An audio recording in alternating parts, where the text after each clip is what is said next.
friendship that'll never ever end. We're really glad that you're our friend, and this is a friendship that'll never ever end. So Bray Wyatt did not return, and The Fiend did not debut, and the anniversary of Bray Wyatt's main roster debut has come and gone. And wow, you guys were angry. On the Raw Puppet Watch video I did on the channel, there was about 40 comments of people really angry, some mediumly angry, the fact Bray did not debut. People saying that WWE had the ball and dropped it. He's in danger of the hype disappearing. A lot of people saying that they wish he debuted. A lot of people giving deadlines on when they're going to give up hope. And the truth is, you really shouldn't be giving up hope. Things like the anniversary was fan theory. We thought of that, and then when it didn't happen, we got really angry at the WWE. That's not fair, because it's something we thought about, right? And maybe WWE has a bigger plan going on that we obviously don't know about. Hell, we didn't know the Funhouse was even going to turn up when it did. So hopefully this video will convince you to not give up on Bray Wyatt just yet. If you are new to the channel, it would be appreciated if you subscribe, like the video, and share it on social media.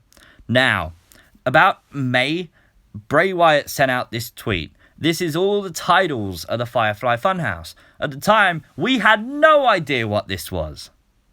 Now it all makes a lot of sense, right? So, there is a lot of hidden stuff going on with the Funhouse. We know that. There's been countless theory videos from every good YouTuber that there is, including me, obviously. I'm just, big-headed, right? But it's something that shouldn't have worked. Look at it realistically, right? It was like some weird cartoon children's animation character come to life with puppets and everything. It just shouldn't have worked. And if you showed that to a non-wrestling fan, they would have thought you lost your marbles. But for 9 weeks, it stole the show. Every single week, we sat there glued waiting for the Firefly Funhouse. Now, I agree with you that since it finished, a lot of hype has disappeared. All we've seen since the Funhouse has finished are the puppets backstage on Raw and Smackdown -1. Now, this is when we're going to get to the theory, okay? We're going to talk about Devil Vince. Now, what if Devil Vince hasn't come to the main roster yet for a specific reason? What if the puppets actually hold a power that we're not aware of yet? Maybe Devil Vince is like the last big piece of the puzzle that Bray Wyatt needs to get back to the main roster, to get back to the WWE. And maybe Devil Vince is the one that's making people do things. Maybe we're just not seeing that as of yet. I mean, let's be honest, okay? Let's look at the Fiend character. He literally tells you to erase your mind, to follow the leader, and to let him in. This is a very, very dark soul. Now, the minute he debuts, we are all going to cheer like it's Hulk Hogan body slamming Andre the Giant, right? But this is a heel character, and there should be no mistakes about that. WWE needs to portray this as a heel, because that is definitely not a babyface, okay? There is no way that parents are going to want children having posters of the Fiend on their bedroom wall.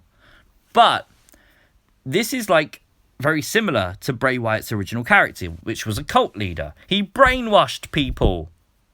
That was what he did. Harper and Rowan were apparently brainwashed into doing what Bray Wyatt wanted.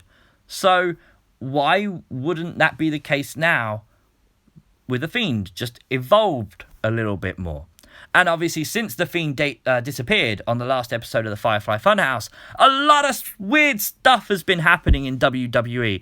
Take Sheldon Benjamin, for example. These insanely weird promos for 2 weeks now on SmackDown Live are just bizarre. Absolutely bizarre. He's just rolling his eyes about. On SmackDown this week, he said one word. And he keeps looking around the room. Why is he looking around the room? What can he see that no one else can see? We can't see it because we can't see the other side of the room. Or is he just looking into his mind for inspiration as to what to do? Is he possessed? Has he been taken over? Has he erased his mind and let him in? And this isn't the only example of this. Right now, Kevin Owens on SmackDown has gone from being a really big heel to being the biggest babyface in the company. Why? Has he maybe let him in? That one's a bit more out there and maybe probably not even like connected, but it's worth thinking about.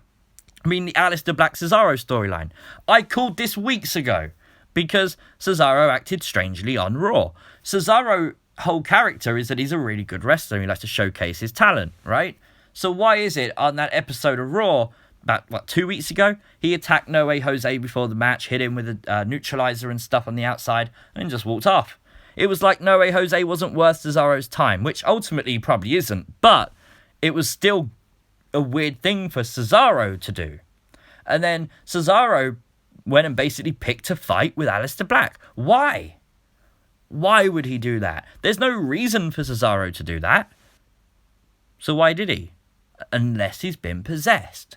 Unless maybe the Fiend has taken him over. Maybe he's let the Fiend in. Maybe he's erased his mind. Maybe he's more determined and doing the bidding of the Fiend right now. A lot of people will say this is going to ruin the main roster and ruin Cesaro. I wouldn't think so. Why would it?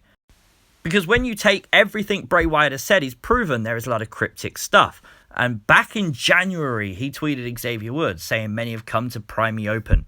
Many have come asking for the key, offering promises that the doubt would lessen, flaunting their oaths as currency."